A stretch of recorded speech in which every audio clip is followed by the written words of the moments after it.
Qu'est-ce que le marketing digital et comment en tirer le maximum? Malgré que le marketing digital existe depuis environ 15 ans, c'est toujours difficile de trouver des réponses à ces questions, n'est-ce pas?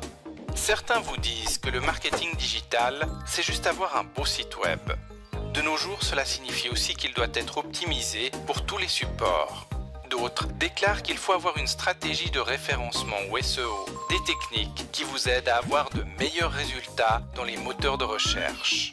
Faites du PPC, pay-per-click, ou CPC pour coup par clic, vous diront d'autres personnes. Investissez dans des campagnes payantes pour complémenter votre référencement, sans parler des médias sociaux. Une croyance répandue, c'est qu'il vous suffit de créer du contenu et de le distribuer sur les médias sociaux. Alors, qui a raison? En réalité, personne n'est parfaitement correct. Ce qu'il vous faut vraiment, c'est une stratégie qui définit comment tous ces canaux vont résonner et interagir ensemble pour créer la synergie dont vous avez besoin. C'est le seul moyen pour atteindre vos objectifs, améliorer vos résultats et optimiser votre budget.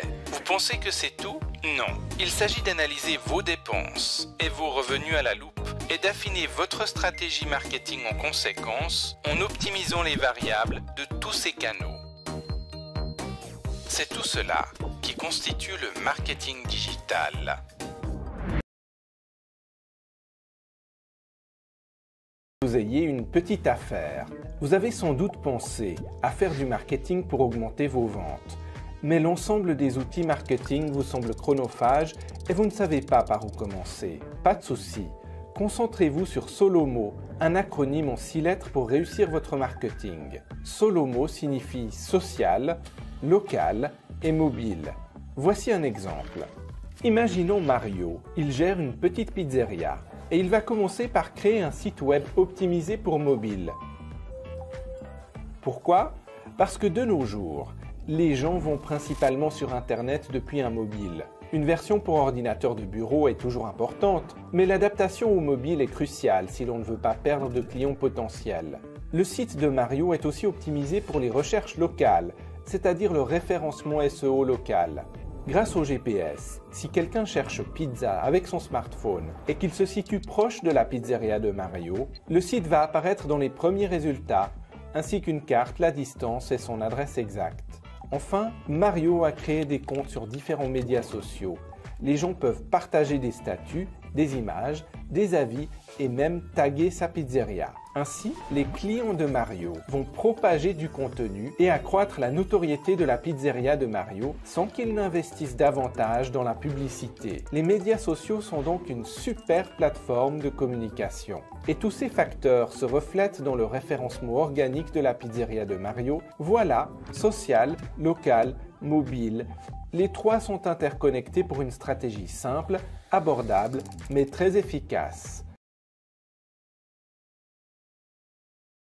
Peut-être que vous êtes en train de penser à créer un site web ou à rénover celui que vous avez actuellement. Ne pensez pas juste à un site internet, songez plutôt à une réelle stratégie de marketing internet. Cela prendra juste 3 minutes. Tout d'abord, votre site reste la plateforme centrale de vos activités sur internet. Tous les canaux et autres outils marketing amènent les visiteurs sur votre plateforme. Et le but principal de ce site, c'est de transformer vos visiteurs en clients. On parle de conversion. Un mauvais marketing consiste à n'investir que pour faire venir davantage de visiteurs sur le site. Pourtant, vous n'avez pas besoin de visiteurs supplémentaires si vous ne parvenez pas à les transformer en clients. Plus votre site est efficace, et mieux il convertit vos visiteurs. Peu importe si vous vendez des produits physiques, proposez des services ou faites de l'immobilier. De nombreuses personnes croient faire du marketing internet, mais elles ne pensent qu'à la partie technique. Le résultat ? Un site bourré d'informations. Mais la question est, les visiteurs sont-ils systématiquement transformés en clients? Est-ce ce qu'il vous faut? La réponse est non. Il vous faut connaître les bases du marketing internet. Pas de panique, il s'agit juste de suivre les 7 phases du marketing internet que voici. Phase 1, l'analyse. Commencez par récolter des informations. Soyez au clair sur votre audience cible, votre marché et le but de votre site. Phase 2, la planification. Planifiez la structure de votre site, son contenu et son adéquation avec le marché. Phase 3, l'ébauche. Ébauchez votre stratégie web, c'est-à-dire l'acquisition de visiteurs et comment les convertir en clients. Phase 4, la conversion. Définissez votre tunnel de conversion. Rédigez le contenu, le copywriting et créez les images et les vidéos nécessaires. Phase 5, l'acquisition de visiteurs. Établissez les sources de trafic, organiques ou payantes, effectuez votre stratégie médias sociaux et dressez la liste des médias hors ligne que vous allez employer. Phase 6, testez le tout et vérifiez que vous ayez les bons visiteurs ciblés, un site qui convertit bien et une bonne rétention client. Phase 7, l'optimisation. Contrôlez vos indicateurs de performance, trafic, conversion, vente, réparez les bugs éventuels du site et améliorez continuellement l'existant. Comme vous pouvez le voir, les 7 phases du marketing Internet ne sont pas sorciers. N'oubliez pas que le plus important, c'est toujours d'obtenir un client satisfait.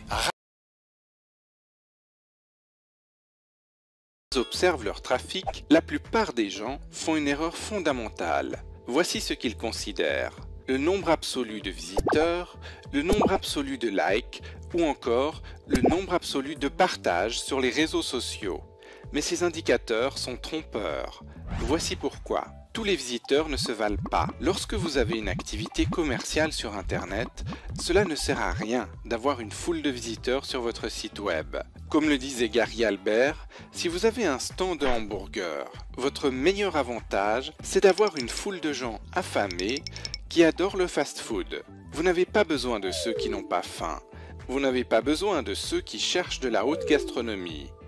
Vous voulez ceux qui ont faim maintenant et qui feraient n'importe quoi pour ingurgiter vos hamburgers.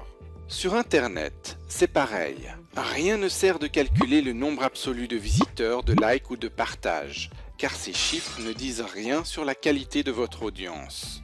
Voici comment faire la part des choses. Mon conseil, c'est de mesurer votre trafic comme si les visiteurs cherchaient une destination.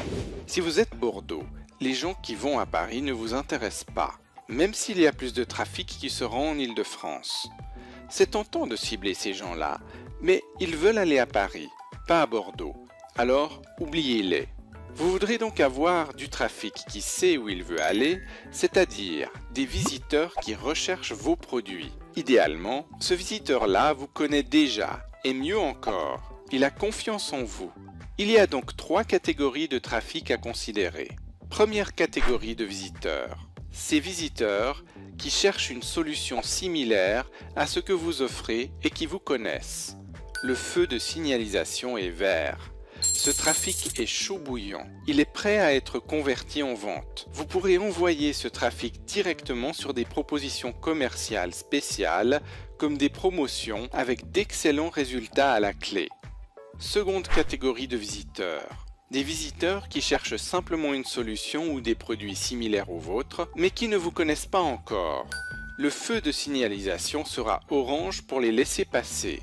C'est du trafic chaud. Il s'agira de conduire ce visiteur sur des contenus qui l'éduquent sur vos produits ou vos services. L'erreur à ne pas commettre, c'est d'amener ce trafic immédiatement sur des propositions commerciales. Pourquoi ? Parce que ces gens-là ne vous font pas encore confiance. Il faut les apprivoiser. Vous n'iriez pas faire une demande de mariage à froid à des inconnus, même si vous savez qu'ils cherchent un partenaire, n'est-ce pas? Vous commenceriez par une phase de séduction. C'est pareil avec ce trafic chaud. Vous devrez l'apprivoiser, le séduire et l'instruire sur la qualité de vos produits avant de lui faire une proposition commerciale. Car tout engagement, commercial ou privé, nécessite de la confiance. Troisième catégorie de trafic. Enfin, cette troisième catégorie, c'est le reste du trafic. Ce visiteur ne cherche pas nécessairement une solution. Souvent, il ignore même qu'il a un problème. Ces gens ne cherchent pas vos produits ou vos services. Le feu est rouge. Ce trafic majoritaire est à exclure. Il ne convertira pas. Encore une fois, c'est tentant de vouloir aller le courtiser, aussi tentant qu'inutile. En définitive, oubliez les indicateurs de visiteurs absolus. Cherchez des visiteurs qui veulent votre solution et apprivoisez-les. Ce sera votre meilleur moyen de faire un carton.